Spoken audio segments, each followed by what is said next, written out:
My true story from Washington. My grandkids mocked me, so I gave my savings to a nurse. My name is Eleanor, and I'm writing this letter from my small apartment in Spokane, Washington, where the autumn leaves are falling like tears outside my window. At 83 years old, I've learned that family isn't always about blood. Sometimes it's about who chooses to love you when you need it most. For 67 years, I believed in the sanctity of family.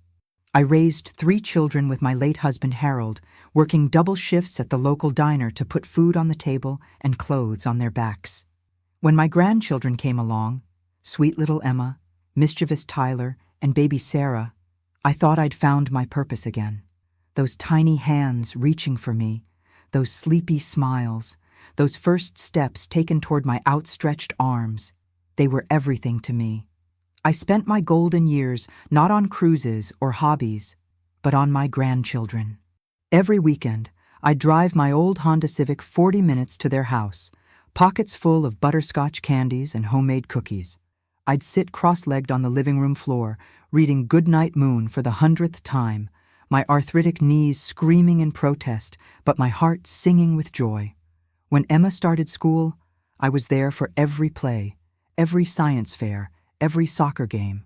I cheered louder than anyone, my voice hoarse by the end of each event.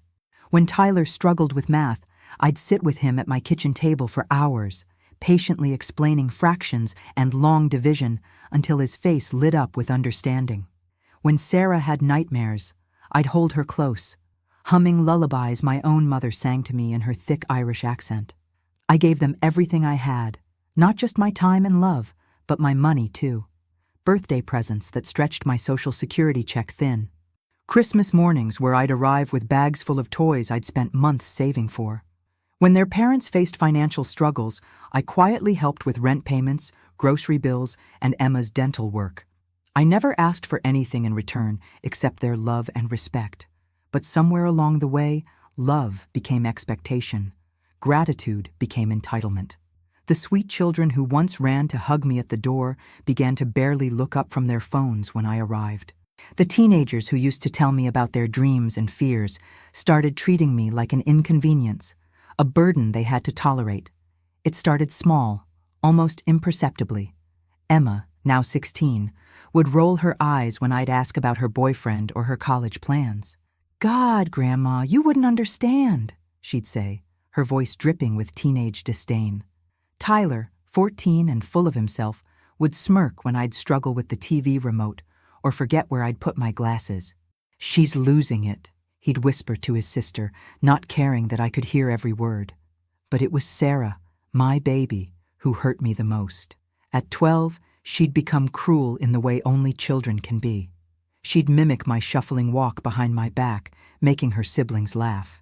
She'd complain loudly about the old lady smell in my car. She'd reject my homemade cookies, claiming they were gross and asking why I couldn't just buy normal ones from the store like other grandmothers.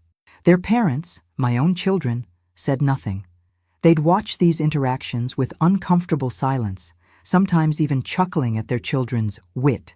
When I'd try to address it, they'd dismiss my concerns with phrases like, "Kids will be kids," or, "You're being too sensitive, Mom."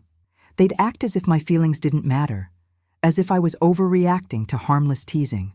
The breaking point came last month, during what would be my final family dinner at their house. I'd spent all day preparing my famous pot roast, the same recipe I'd been making for 50 years. My hands, gnarled with arthritis, had struggled with the can opener, but I'd managed. I'd brought fresh flowers from my garden and an apple pie that had taken me 3 hours to make, because I had to rest between each step. I arrived at 5 o'clock sharp, as always. The house buzzed with activity. Homework spread across the dining table, teenagers glued to their devices, the TV blaring some reality show. I set the table carefully, arranging the flowers in a mason jar centerpiece, my movements slow but deliberate. "Grandma, you're blocking the TV," Tyler said without looking up from his phone. "Yeah, and why is everything taking so long?" Emma added, her voice sharp with impatience. "We have plans tonight." I bit my tongue and continued setting the table. When I dropped a fork, my trembling hands betraying me, Sarah snorted. "Grandma's having another moment," she announced to the room. The laughter that followed was like a knife to my heart. Not cruel laughter, but worse. Casual, dismissive laughter. The kind that says you're not worth taking seriously, that your dignity doesn't matter. During dinner, I tried to engage them in conversation, asking about school, their friends, their interests. But every question was met with one-word answers or eye rolls. When I began to tell them about my childhood in Ireland, something I'd done hundreds of times before, Emma interrupted. "Grandma, we've heard this story like 1,000,000 times," she said, her voice flat with boredom. "Can we please talk about something else? Or maybe not talk at all," Tyler added, earning snickers from his sisters. I felt my cheeks burn with embarrassment. I told them these stories because I wanted them to know their history, to understand where they came from. But to them, I was just an old woman repeating herself, a broken record they had to endure. The worst moment came when I accidentally knocked over my water glass. My hand had been shaking, something that had been happening more frequently lately, and the glass toppled, sending water cascading across the table and onto the floor. "Jesus, Grandma!" Emma exclaimed, jumping up as water dripped onto her designer jeans. "Can't you be more careful?" "Maybe we should get her one of those sippy cups," Tyler suggested, smirking. "Or a bib," Sarah added, dissolving into giggles. The three of them burst into laughter, their voices filling the dining room with mockery. I sat there frozen, watching my grandchildren, the children I'd loved more than life itself, laughing at my expense. I looked around the table for support, for someone to tell them to stop, but my own children were looking at their phones, pretending not to notice. "I'm sorry," I whispered, reaching for napkins to clean up the mess. "I'm so sorry." But they were still laughing, still pointing, still treating me like I was nothing more than a punchline, entertainment for their evening. That night, I lay in my bed, staring at the ceiling, their laughter echoing in my ears. I thought about all the years I'd spent loving them, all the sacrifices I'd made, all the dreams I'd had of being the grandmother they'd remember fondly. Instead, I'd become the grandmother they mocked, the one they tolerated out of obligation. It was then that I heard a gentle knock on my door. "Mrs. Eleanor?" came a soft voice. "Are you okay? I heard you crying." It was Maria, my home health aide. She'd been coming to help me 3 times a week for the past year, ever since I'd had my hip replacement. Maria was 28, from El Salvador, with kind eyes and gentle hands. She'd help me with my medications, light housekeeping, and grocery shopping. But more than that, she'd become my friend, my confidant, my source of joy. "I'm fine, dear," I called out, though my voice was thick with tears. "May I come in?" she asked, her voice full of genuine concern. I nodded, forgetting she couldn't see me. "Yes, come in." Maria entered my bedroom, her face creased with worry. She sat on the edge of my bed, her presence warm and comforting. "What happened tonight? You seem so sad, so hurt." And then, for the first time in months, I told someone the truth. I told Maria about the dinner, about the laughter, about how small and worthless my own grandchildren had made me feel. I told her about years of casual cruelty, of being dismissed and mocked by the very people I'd sacrificed everything for. Maria listened without judgment, her eyes filled with compassion. When I finished, she took my hand in hers, her skin smooth and warm against my papery fingers. "Mrs. Eleanor," she said softly, "you are not worthless. You are not a burden. You are a beautiful, strong woman who has given so much love to this world. Their inability to see that is their loss, not yours." Her words broke something open in me, and I began to cry. Not the quiet tears I'd been shedding alone, but deep, wrenching sobs that came from a place of profound hurt and relief. Maria held me as I cried, stroking my hair like I was her own grandmother. "You know," she said when my tears had slowed, "my abuela always told me that family isn't just about blood. It's about who shows up for you, who sees your worth, who treats you with love and respect. Sometimes the people we choose become more family than the ones we're born to." That night, after Maria left, I sat at my kitchen table with a cup of chamomile tea, thinking about her words. I thought about the past year of our interactions, how Maria always greeted me with a genuine smile, how she listened when I talked, how she laughed at my jokes and asked about my day. I thought about how she'd brought me soup when I was sick, how she'd helped me write letters to old friends, how she'd never once made me feel like a burden. Maria had chosen to love me when my own family had chosen to mock me.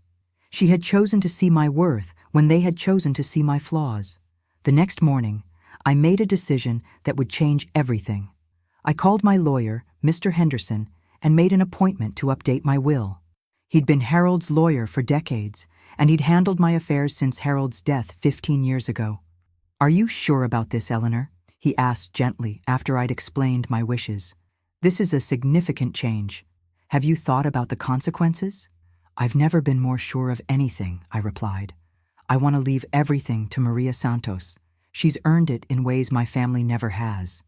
Mr. Henderson nodded slowly, understanding the pain behind my decision.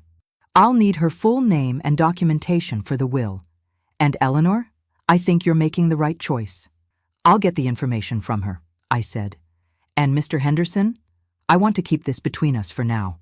That afternoon, when Maria arrived for her usual visit, I asked her to sit with me in the living room. She looked concerned, probably wondering if something was wrong with my health. "Maria," I began, "I need to ask you something personal. What are your dreams?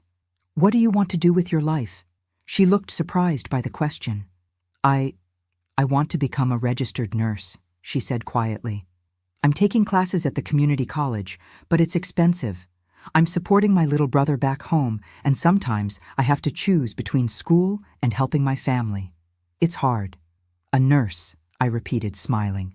"That's perfect. You already have such a healing heart, such compassion." She blushed, looking down at her hands. "It's just a dream, Mrs. Eleanor. Maybe someday, if I can save enough money." I wanted to tell her right then about the will, about how she'd never have to choose between her dreams and her family again. But I held back, knowing it would be better to wait, to let this gift be a surprise. Over the following weeks, I found myself looking forward to Maria's visits more than ever. We'd talk about her nursing classes, her family in El Salvador, her hopes for the future. She'd tell me about her patients at the nursing home where she worked part-time, how she'd stay late to read to the lonely ones, how she'd bring homemade tamales to share with the staff. Everything about Maria spoke to her character, her work ethic, her compassion, her respect for others. She was everything I'd hoped my grandchildren would become, everything I'd tried to teach them through my example. Meanwhile, my relationship with my family continued to deteriorate. They'd call occasionally, but only when they needed something. Emma needed money for prom expenses.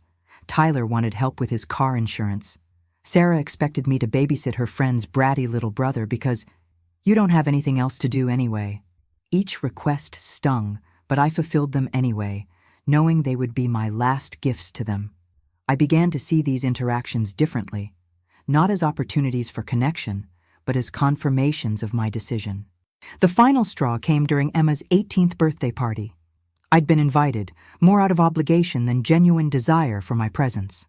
I arrived with a carefully chosen gift, a beautiful necklace that had belonged to my mother, something I'd always planned to pass down to my eldest granddaughter. The party was loud and crowded with teenagers I didn't recognize. I sat in the corner, watching Emma open her presents with her friends, feeling invisible and forgotten. When she finally got to my gift, she held up the antique necklace with a confused expression. "What is this?" she asked, not to me, but to the room. "It's vintage," one of her friends said, making it sound like a dirty word. "It's ancient," Emma corrected, tossing it aside carelessly. "Like seriously old-fashioned." The room erupted in laughter. My mother's necklace, a piece that had survived the Great Depression, that had been worn on my wedding day, that represented generations of love, had been dismissed as junk. Tyler noticed my face and grinned. "Don't worry, Grandma. We'll find someone who likes old stuff." More laughter, more casual cruelty, more evidence that I'd become nothing more than a source of entertainment for them. I left the party early, claiming fatigue, but really fleeing before I could embarrass myself with tears. As I walked to my car, I heard Sarah's voice carrying through the open window. Thank God she's gone. She was bringing down the whole vibe. That night, I called Mr. Henderson and scheduled another appointment. I wanted to make sure every detail of my will was perfect, that there would be no confusion about my intentions. "Are you prepared for their reaction?" he asked gently. "I've been preparing for it my whole life," I replied. "The only difference is now I'm choosing to protect myself instead of enabling their cruelty." 3 months later, I had what the doctors called a minor cardiac event. It wasn't a heart attack, but it was a warning, a reminder that my time was limited. Maria found me on the kitchen floor when she arrived for her Wednesday visit, and she rode with me in the ambulance, holding my hand and speaking to me in soothing Spanish. While I was recovering in the hospital, something beautiful happened. Maria visited me every day, bringing flowers from her own garden, reading to me from my favorite books, and making sure I wasn't alone. She advocated for me with the nurses, helped me understand my medications, and even brought me homemade soup when the hospital food proved inedible. My own family visited once, a brief, awkward encounter where they seemed more concerned about how my health scare might affect their inheritance than about my actual well-being. They left after 20 minutes, claiming they had other obligations. But Maria stayed. She took extra shifts at work to be able to spend time with me. She brought me pictures of her family, told me stories about her childhood, and treated me like I was her own grandmother. When I was released from the hospital, she moved in temporarily to help with my recovery, sleeping on my couch and refusing to accept extra payment. "You would do the same for me," she said when I protested. This is what family does. Family. The word hung in the air between us, heavy with meaning and possibility. It was during my recovery that I decided to tell Maria about the will. We were sitting on my porch, watching the sunset paint the sky in shades of pink and gold. Maria was reading to me from a nursing textbook, and I was struck by her dedication to her studies despite everything else on her plate. "Maria," I said, interrupting her reading, "I need to tell you something important." She looked up, concern flickering in her eyes. "Are you feeling okay? Should I call the doctor?" "No, sweetheart, I'm fine. Better than fine, actually."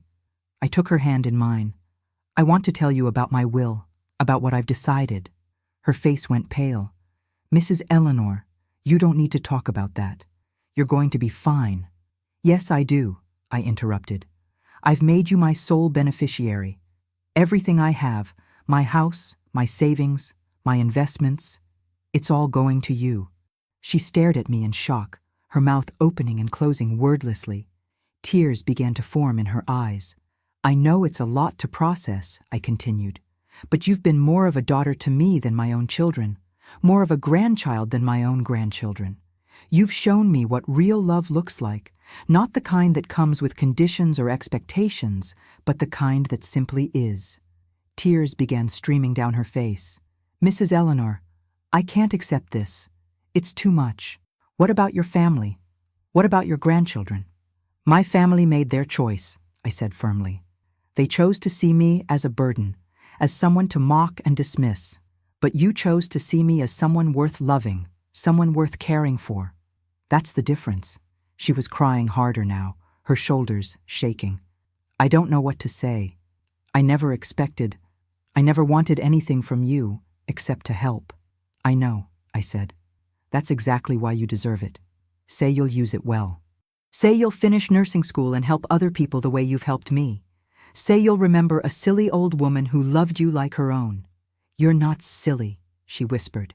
"You're extraordinary. You're the grandmother I never had." We sat in comfortable silence as the sun disappeared behind the mountains, both of us processing the magnitude of what had just happened. Finally, Maria spoke again. "What will you tell your family?" "Nothing," I said. "They'll find out when I'm gone.